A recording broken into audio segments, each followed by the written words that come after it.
नमस्कार दोस्तों, आज के अंक में आपका स्वागत है। आज के अंक में हम रोजमर्रा के राजनीतिक खबरों से अलग हटकर एक अन्य मामले पर चर्चा करेंगे।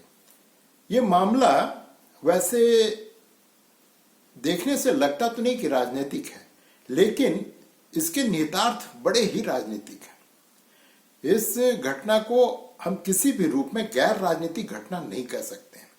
दरअसल हुआ ये है दोस्तों कि 24 दिसंबर को झारखंड के राजधानी रांची में एक आदिवासी डीलिस्टिंग महारैली का आयोजन किया गया। इस रैली का आयोजन जनजातीय सुरक्षा मंच के द्वारा किया गया। इस रैली में बड़ी संख्या में आदिवासी सरना समुदाय के लोग शामिल हुए और इसको बड़े बड़े नेताओं ने, जैसे करिया मुंडा जो 7 बार के सांसद हैं, इन जैसे बड़े नेताओं ने संबोधित किया। तो आइए जानते हैं कि ये डीलिस्टिंग महारैली है क्या, इसका इतिहास क्या है और इसका इस तरह के रैली का परिणाम क्या हो सकता है। मैं आपको दावे से कह सकता हूं कि इस रैली का निकट भविष्य में भले ही कोई परिणाम ना निकले, लेकिन इसका दूरगामी भविष्य है और दूरगामी इसका बहुत ही गंभीर परिणाम खास करके आदिवासी समुदाय पर पड़ने वाला है।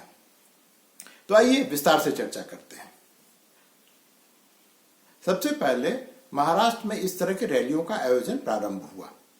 महाराष्ट्र में नासिक, नागपुर और मुंबई में इस तरह की रैलियों का आयोजन किया गया। ये रैली मुख्य तौर पर आदिवासी समाज द्वारा आयोजित किया गया। इसमें बड़ी संख्या में इन तीनों जगहों पे आदिवासी समाज के लोग, महाराष्ट्र के आदिवासी समाज के लोगों ने भाग लिया। इस रैली का मुख्य जो विषय है, ये नाम से ही जाहिर है, डीलिस्टिंग। उनका मानना है कि जो आदिवासी समुदाय का जो भी व्यक्ति है, अगर वो किसी अन्य धर्म को, यहां पे मैं स्पष्ट कर दूं, या तो ईसाई धर्म को अपना लेता है और कुछ लोगों ने मुस्लिम धर्म को भी अपनाया है, तो अगर वो किसी अन्य धर्म को अपना लेते हैं तो उनको आदिवासी समुदाय से डीलिस्ट किया जाए, अर्थात उनको आदिवासी समुदाय को मिलने वाले आरक्षण की सुविधा या अन्य सरकारी योजनाओं में जो भी उनके लिए विशेष सुविधाएं होती हैं, उससे इनको बाहर कर दिया जाए।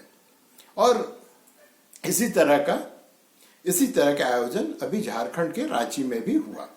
रांची में यह आयोजन होना चर्च को अखर गया और चर्च आशंकित है, क्योंकि चर्च की भूमिका, मैं अन्य राज्यों की बात नहीं कर रहा हूं, लेकिन झारखंड, उड़ीसा और छत्तीसगढ़ के बारे में तो मैं स्पष्टता कह सकता हूं कि ये पंचायत चुनाव से लेकर विधानसभा और सांसद के चुनाव तक में इनकी बहुत ही प्रभावशाली भूमिका होती है।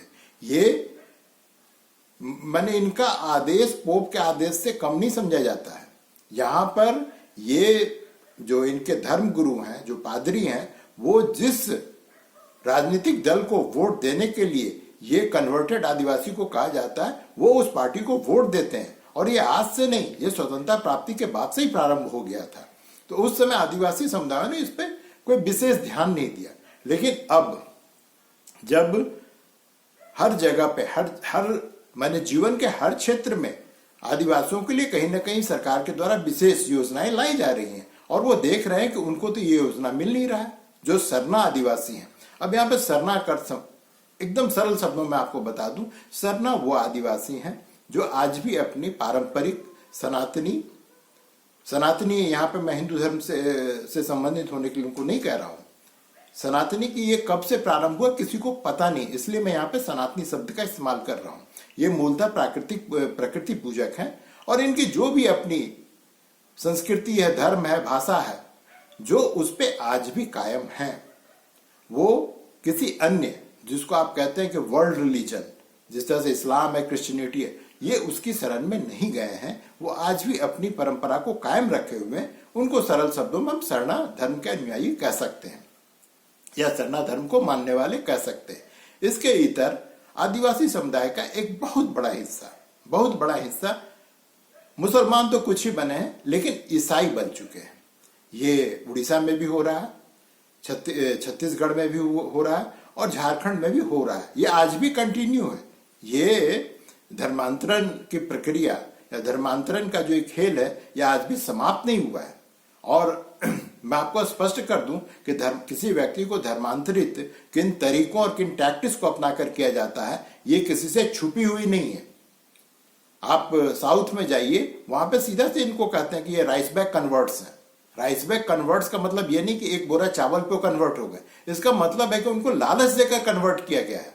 और ये सिर्फ भारत या सिर्फ ये 3 राज्यों की समस्या नहीं, ये पूरे भारत की समस्या तो है ही, ये पूरे एशिया और अफ्रीका कॉन्टिनेंट की समस्या है।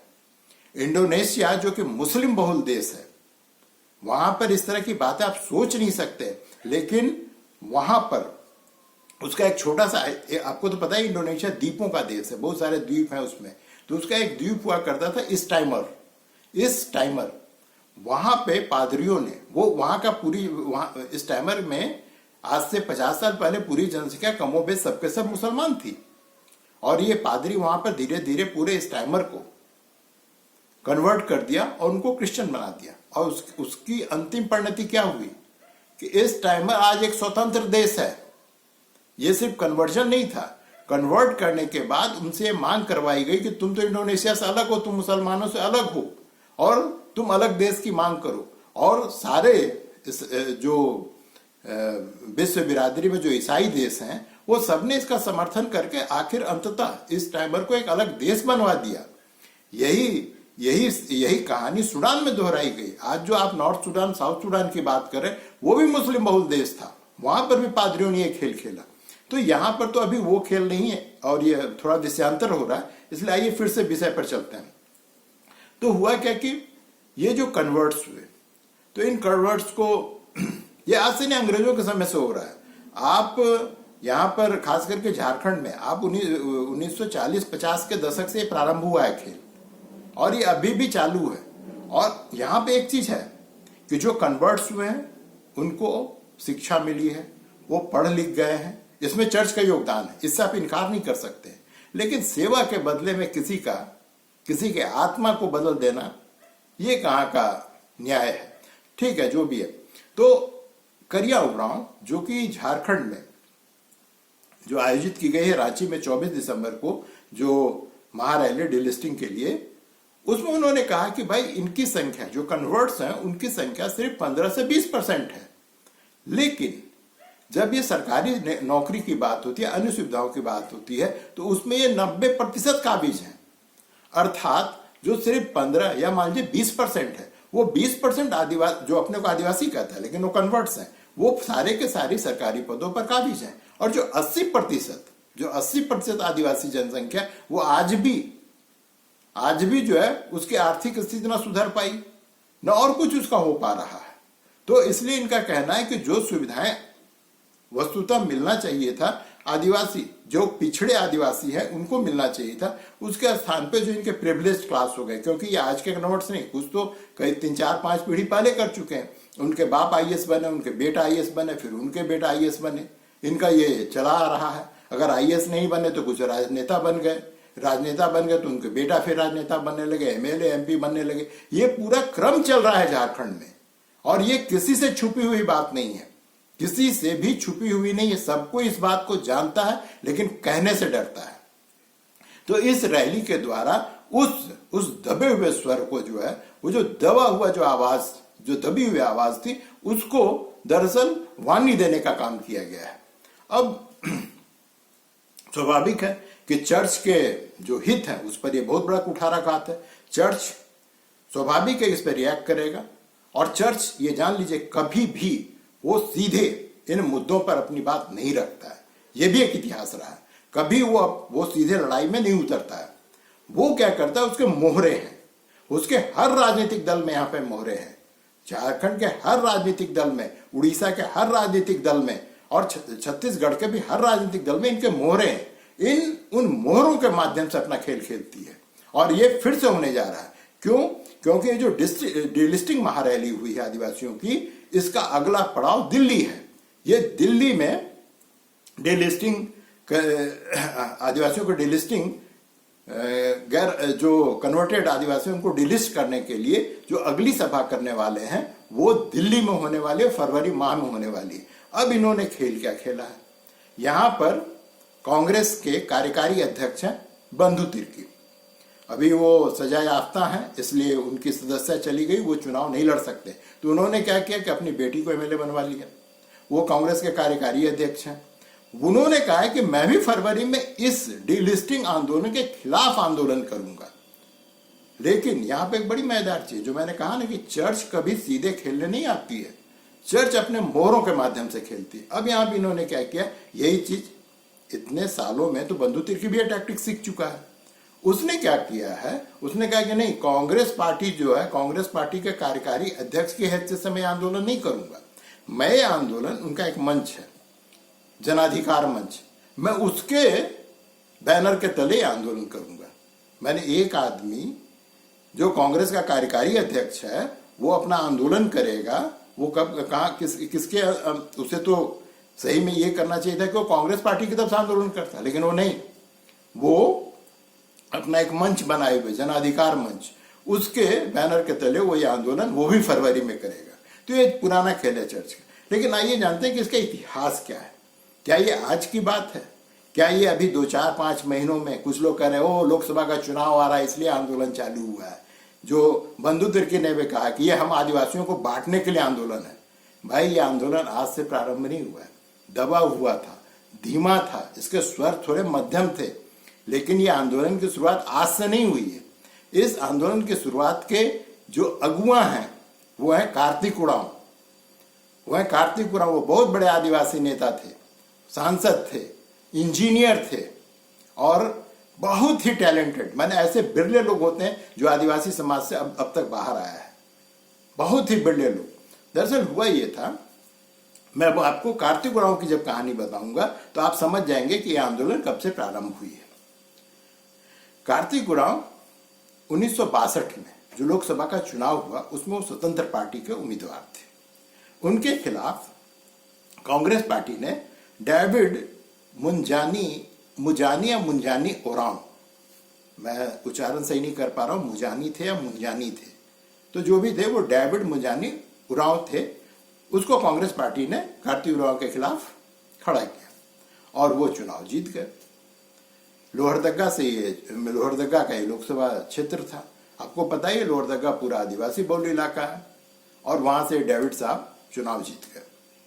कार्तिक उरांव ने उनके जीत को रांची में जो उस समय के जुडिशियल कमिश्नर थे बहुद्दीन अहमद, उनके सामने दायर किया, अपील किया उसके चुनाव के खिलाफ। उन्होंने कहा कि साहब ये तो आदिवासी है नहीं, ये तो क्रिश्चियन है और इसके दादा परदादा बहुत पहले क्रिश्चियन बन चुके थे, तो इसको आप आदिवासी क्षेत्र में, लोहरदगा आदिवासी बहुल क्षेत्र है और वो लोकसभा का क्षेत्र आदिवासियों के लिए आरक्षित भी है।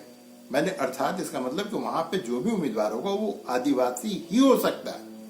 तो इन्होंने कहा कि ये आदिवासी है नहीं, इसने फ्रॉड किया है और ये आदिवासी बन करके, ये क्रिश्चियन है, आदिवासी बन करके ये चुनाव लड़ा है और जीत गया है, तो होना ये चाहिए, कार्तिक उरांव कहते हैं, कि इसकी सदस्यता को रद्द किया जाए, इसके चुनाव को रद्द किया जाए और मुझे, जो मैं जेन्युइन उम्मीदवार हूं आदिवासी, मुझे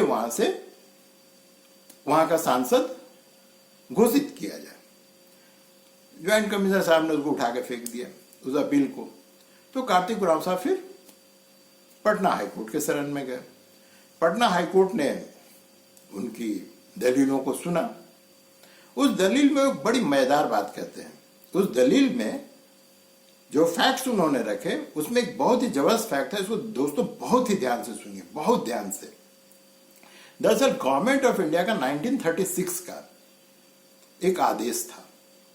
उस आदेश में वो ये तय करता है कि किस जगह से कौन उम्मीदवार खड़ा होगा। वहां पर वो ईसाइयों के लिए, क्रिश्चियन के लिए सेपरेट इलेक्टोरल की बात करता है, अर्थात वहां पर उस जगह से क्रिश्चियन ही उम्मीदवार हो सकता है। 1936 में, ये 47 से पहले की बात है, आजादी से पहले की बात है, 1936 में।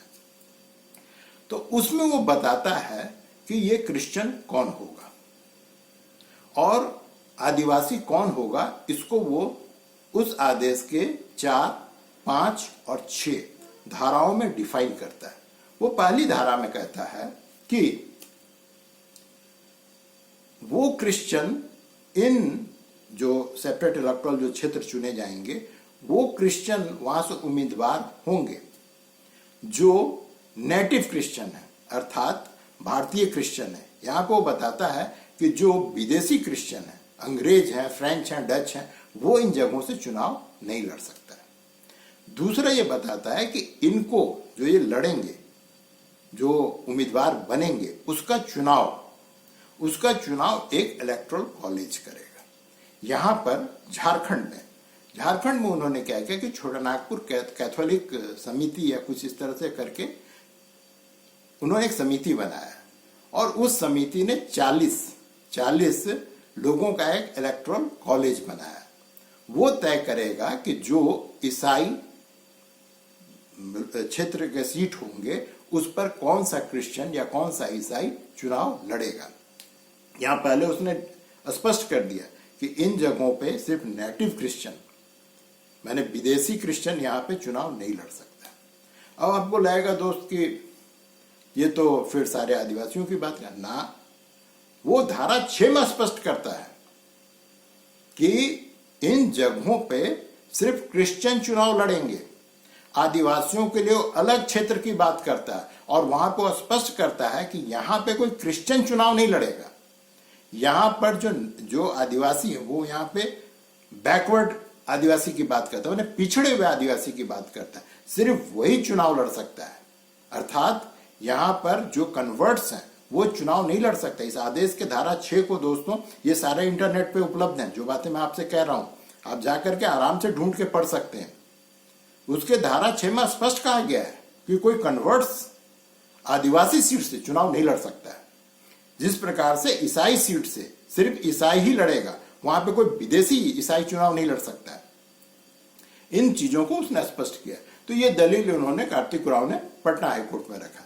दुर्भाग्य था उनको सफलता नहीं मिली और वो चुनाव हार गए, वो अपील हार गए, डिसमिस कर दिया गया। अब लगा कि यहां पे सब कुछ खत्म हो गया, लेकिन नहीं साहब। कार्तिक उरांव उस मिट्टी के नहीं बने थे जो छोटी मोटी बाधा आने पे रुक जाए।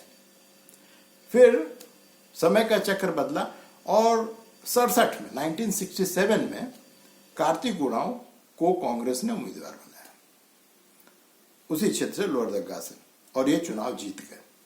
अब 67 में ये चुनाव जीत कर गए तो वहां इन्होंने एक प्राइवेट मेंबर बिल, अब ये प्राइवेट मेंबर बिल क्या होता है दोस्तों, ये भी समझ लीजिए। होता ये है कि या तो सरकार कोई बिल लाएगी राज्यसभा और लोकसभा में, और उस पर पक्ष विपक्ष दोनों बहस करेंगे, और फिर उस बिल को अगर पास कर दिया गया, बहुमत उसको मिल गई, तो वो बिल फिर राष्ट्रपति के पास भेजा जाता है और फिर वो कानून का दर्जा उसको मिल जाता है।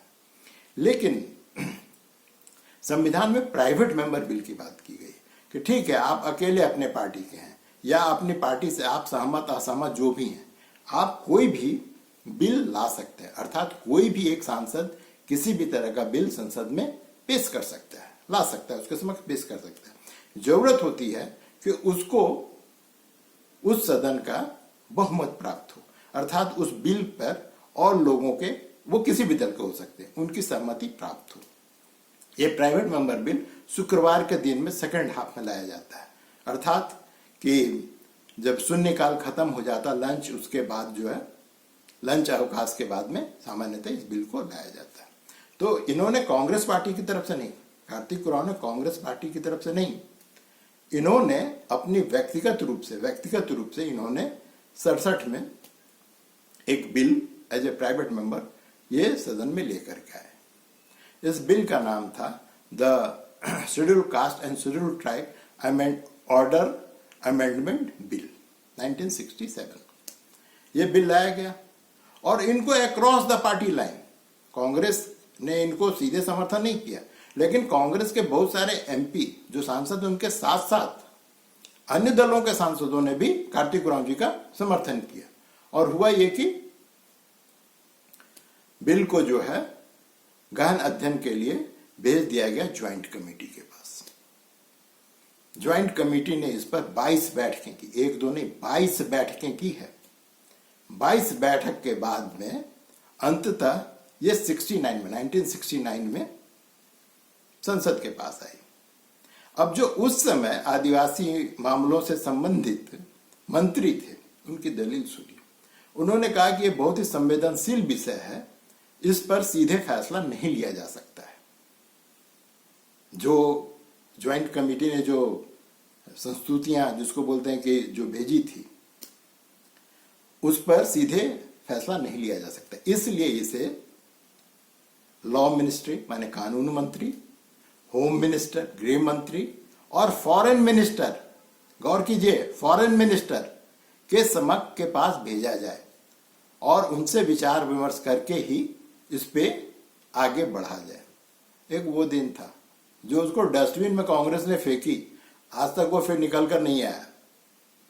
उसको 70 में कार्तिक अभी भी नहीं रुके, उन्होंने एक मेमोरेंडम तैयार किया जिसको उस समय 235 लोगों सांसदों ने उस मेमोरेंडम पर हस्ताक्षर किया और उसको ले जाकर के वो तत्कालीन प्रधानमंत्री इंदिरा जी के समक्ष रखा। कुछ नहीं हुआ तो उन्होंने वो जो मेमोरेंडम दिया था उसको एक किताब के रूप में प्रकाशित किया। उस किताब का नाम है 20 साल की काली रात। ये भी नेट पे उपलब्ध है, जाके आप पढ़ लीजिए कि उन्होंने क्या उस मेमोरेंडम में कहा था। और अंततः ये आई गई बात हो गई। तो ये जो डीलिस्टिंग की बात हो रही है, आज जो आदिवासी समाज मुखर होकर के जिस डीलिस्टिंग की बात कर रहा है, वो दोस्तों नई नहीं है, वो काफी पुरानी है। दरअसल हुआ ये है कि आदिवासी जो सरना आदिवासी हैं, वो उस लेवल तक शिक्षा के उस स्तर पर नहीं पहुंच पाए या जागरूकता के उस स्तर को नहीं छू पाए हैं जितना कि जो उनके ही भाई बंधु जो कल तक उनके साथ थे, जो कन्वर्ट हो गए, वो पहुंच गए, क्योंकि मिशनरी ने उनको पैसे से शिक्षा देने का या और भी अन्य अनेक सुविधाएं उनको देने का काम किया, तो इससे ऊपर बढ़ चुके हैं और ये वहीं के वहीं रह गए हैं। तो दूसरी बात कि ये जो वोट बैंक का पॉलिटिक्स है, वोट बैंक के पॉलिटिक्स में होता क्या है, एक होता है, आप लोग अगर जो भी समाज शास्त्र के छात्र रहे होंगे वो डेमोन्स्ट्रेशन इम्पैक्ट के बारे में पढ़े होंगे, डेमोन्स्ट्रेशन इफेक्ट के बारे में पढ़े होंगे। इसमें होता क्या है कि हम हमेशा दूसरे को देखकर बहुत सारी चीजें सीखते हैं। अब जो ये समाज है, जो आदिवासी समाज है, इनके पास में, इनके बगल में कौन है, ये कन्वर्ट्स हैं, ये कन्वर्ट्स आदिवासी हैं। तो ये उनके जीवन पद्धति को, आपको बहुत मजेदार चीज बताऊं कि आप जब झारखंड, उड़ीसा, छत्तीसगढ़ जाएंगे और वहां पर जाकर के जब इनकी मांगों का विश्लेषण करेंगे, आपको कई बार ऐसा लगेगा कि सरना आदिवासी, और इन सरना आदिवासियों को पता ही नहीं है कि वो चर्च की मांग में हाँ मिला रहे हैं। तो ये स्तर है इन जगहों पर राजनीति का और जागरूकता का। लेकिन अब इसमें बदलाव आ रहा है। अब सरना वो नहीं रह गए जो आज से 50 साल जो आदिवासी हैं, जिनको आदिवासी कही या सरना की, जो आदिवासी उनका स्तर वो 50 साल नहीं रह गए। अब वो धीरे धीरे जाग रहे हैं, वो अपने अधिकारों की बात कर रहे हैं और वो बड़े जोर से बातें कर रहे हैं। और देखिएगा कि आने वाले समय में आप कितना भी कह लें कि ये संघ का खेल है, भाजपा का खेल है, अरे आप उसको माइनस करो ना। आप ये बताओ कि क्या ये झूठ है कि सिर्फ 20 आदिवासी समाज का 20% जो कन्वर्ट्स है वो 90% पदों पर आसीन है। आप कहो कि ये झूठ है, आप आंकड़े जारी कर दो। मैं तो इन तीनों राज्यों के सरकारों से कहता हूं कि भाई आप आंकड़े जारी कर कहिए ये गलत है, जो ये बोल रहा है ये मांग पूर्णतः गलत है। इनकी हिम्मत नहीं है कहने की, ये सच है। और दूसरी बात दोस्तों, ये सिर्फ नौकरी पर ही काबिज नहीं हो रहे हैं। आप अगर इसको कानूनी दृष्टिकोण से देखें, आप जो ये क्रिश्चियन कन्वर्ट्स हैं, आदिवासी क्रिश्चियन कन्वर्ट्स हैं, क्रिश्चियन कन्वर्ट्स नहीं, आपको जो धर्म अपनाना अपनाइए, आपको जिस भगवान की पूजा करनी करनी, ये सेकुलर कंट्री, यहाँ पे किसी को मनाही थोड़ी ना। लेकिन हो क्या रहा है, हो ये रहा है कि जब एक आदिवासी क्रिश्चियन धर्म को अपनाता है तो पहली तो वो अपना जो पुराने उसके अधिकार हैं, जो उसके संवैधानिक अधिकार हैं, मतलब मान लीजिए कि आरक्षण, नौकरियों में आरक्षण, उसको छोड़ता नहीं है। लेकिन जब वो क्रिश्चियन बनता है तो जो माइनॉरिटीज के, जो अल्पसंख्यकों का अधिकार है, उसका भी वो दावा करता है। एक ही व्यक्ति एक ही समय में वो एज ए आदिवासी आरक्षण की मांग करता है और एक अल्पसंख्यक के रूप में वो अल्पसंख्यकों को जो अधिकार मिला है, जो फंड्स उसके लिए आते हैं सरकार से, उसकी भी मांग करता है। भाई ये कैसे हो सकता है? ये क्या संभव है? या तो साहब आप माइनॉरिटीज हैं, या तो आप आदिवासी हैं, क्योंकि जो आदिवासी समुदाय है उसको तो कहीं भी कंसिडर नहीं किया जाता माइनॉरिटीज में। उनको वो अधिकार नहीं मिलता है जो माइनॉरिटीज के लिए अधिकार संविधान ने सुरक्षित कर रखा है, वो तो इनको मिलता नहीं है जो सरना आदिवासी हैं। लेकिन सरना आदिवासी का अधिकार तो ये कन्वर्ट क्रिश्चियन लेंगे, साथ ही वो जो माइनॉरिटीज के अधिकार है वो भी लेंगे। अब देखिए होता क्या है, माइनॉरिटीज के अधिकार के तहत जैसे आप इन जगहों पर जाएंगे, चर्च ने बहुत सारे स्कूल कॉलेज खोल रखे हैं। जो ही चर्च स्कूल कॉलेज खोलता है माइनॉरिटी के नाम पे, वहां पे फिर से आरक्षण, वहां पे वो किसी भी जाति या समुदाय को आरक्षण देने के लिए बाध्य नहीं है। जो पूरे देश में हर सरकारी महकमा में 50% आरक्षण है, लेकिन जब ये माइनॉरिटी स्कूल, चाहे अलीगढ़ मुस्लिम यूनिवर्सिटी हो, चाहे जेवियर्स के बहुत सारे कॉलेज हो, और भी बहुत सारे जो इनके डिनोबली और फलाना सबके नाम पे, पादरियों के नाम पे जो स्कूल खोल रखे हैं, वहां पे किसी भी तरह का किसी भी जाति को आरक्षण नहीं मिलेगा। इन जगहों पर आप देखेंगे कि आदिवासी पढ़ा रहे हैं। आदिवासी जो पढ़ा रहे हैं वो कन्वर्ट्स हैं, वो माइनॉरिटी से नहीं आते हैं। वो इसलिए नहीं वहां पे पढ़ा रहे हैं कि वो आदिवासी हैं, वो इसलिए पढ़ा रहे हैं कि वो कन्वर्टेड आदिवासी हैं। तो ये जो कहते हैं ना कि दोनों हाथ में लड्डू, ये दोनों हाथ में लड्डू लेने का ये मामला है। इसलिए दोस्तों, इस डीलिस्टिंग जो ये आंदोलन हो रहा है, इसको बहुत ही माइन्यूटली, इसको बहुत ही इसके गहन अध्ययन करने की जरूरत है। और चक्कर ये कि ये सिर्फ ये नहीं होगा कि एक दिन घोषणा हो गई कि अब जो कन्वर्ट्स हैं उनको नहीं मिलेगा। जो शेड्यूल कास्ट के लोग हैं वो अगर कन्वर्ट करते हैं, आदिवासी कन्वर्ट करके भी सब लेगा, लेकिन अगर शेड्यूल कास्ट का व्यक्ति जो दलित समाज से अगर वो कन्वर्ट करता है तो उसकी सारी सुविधाएं चली जाती है, सारी सुविधाएं चली जाती हैं। अभी उसके लिए बहुत सारे एनजीओ, चर्च समर्थित एनजीओ जो हैं, वो सुप्रीम कोर्ट में याचिका दायर की हुई है कि नहीं, वो कन्वर्ट होने के बाद भी उसको आरक्षण का लाभ दिया जाए। अरे भाई, उसको आरक्षण इसलिए मिलता है क्योंकि माना जाता है कि हिंदुओं में जो ऊंची जातियां हैं वो इनको प्रताड़ित करते रही है। तो जब ये हिंदू धर्म से ही निकल गया तो उसको फिर आरक्षण किस बात की दी जाएगी? लेकिन ये चीज आदिवासी पे लागू नहीं होता। आदिवासी कन्वर्ट होकर भी सब कुछ पा रहा है और मजे में पा रहा है। तो ये दोनों हाथ में लड्डू तो चल नहीं सकता। मैं तो आदिवासी समाज के लोगों से, बुजुर्गों से, बुद्धिजीवियों से ये आग्रह करूंगा कि अब आप जागिए। और मैं तो आपको बहुत कम, जो सब मैं फैक्ट्स आपके सामने रखा हूं, ये सबके सब इंटरनेट पे उपलब्ध है, सबके सब इंटरनेट पे उपलब्ध है। आप जाइए, खुद जाकर के अध्ययन कीजिए। और अगर आपको ज्यादा अध्ययन करने की जरूरत है तो मैं दो और, एक नियोगी कमेटी का गठन किया गया था 1956 में। यह मामला कार्तिकराव से पीछे चली जाती है। 1956 में नियोगी कमेटी की नियुक्ति मध्य प्रदेश सरकार ने की थी।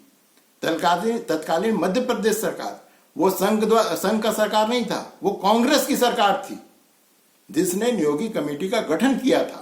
और उस कमेटी के फाइंडिंग्स को उस समय भी दबाया गया था। उसमें इस क्षेत्र के, झारखंड के, छत्तीसगढ़ के, उड़ीसा के बारे में उस समय के मिशनरी के जो हरकत है उसको काफी डिटेल में उसमें लिखा गया है। आप लोग जो चाहे, जो भी आदमी चाहे, पीडीएफ फॉर्म में ये नेट पे उपलब्ध है। आप जाइए, डाउनलोड कीजिए और पढ़िए कि कैसे यहां पे कन्वर्जन का खेल चल रहा था। इसी तरह से दोस्तों, अभी ओटीटी पे एक फिल्म है द मिशन। आप जाकर के पढ़िए कि द मिशन का मतलब क्या होता है। उस फिल्म को किसी भारतीय, किसी संघी, किसी कट्टर हिंदू ने नहीं बनाया, उसको विदेशियों ने बनाया। उसका डायरेक्टर, प्रोड्यूसर सबके सब विदेशी है। जाकर के उस फिल्म को देखिए। वो फिल्म एक लड़के की कहानी है कि किस तरह से वो सेंट्रलीज लोगों को, अंडमान निकोबार आइलैंड में जो आदिवासी समूह, जो आज भी लोगों को नहीं पता कि उनकी संख्या एग्जैक्टली कितनी है, वो घने जंगल में छोटे से द्वीप में रहते हैं, और कैसे ये वहां तक पहुंचने की कोशिश की। हालांकि उन आदिवासियों ने उसको मार डाला। ये काफी न्यूज में था 2 साल पहले। तो उस मिशन, एक डॉक्यूमेंट्री द मिशन, उसको जाकर के देखिए और समझिए कि इनका उद्देश्य क्या है। और दोस्तों, मैं आप लोगों से एक और अपील करूंगा कि मेरी बात पे नहीं, किसी की बात पर ध्यान मत दीजिए। खास करके सरना आदिवासियों से मैं हाथ जोड़कर आग्रह करूंगा कि दोस्तों, बहुत सारी सामग्री अगर इंग्लिश में आप नहीं पढ़ सकते, हिंदी में भी उपलब्ध है।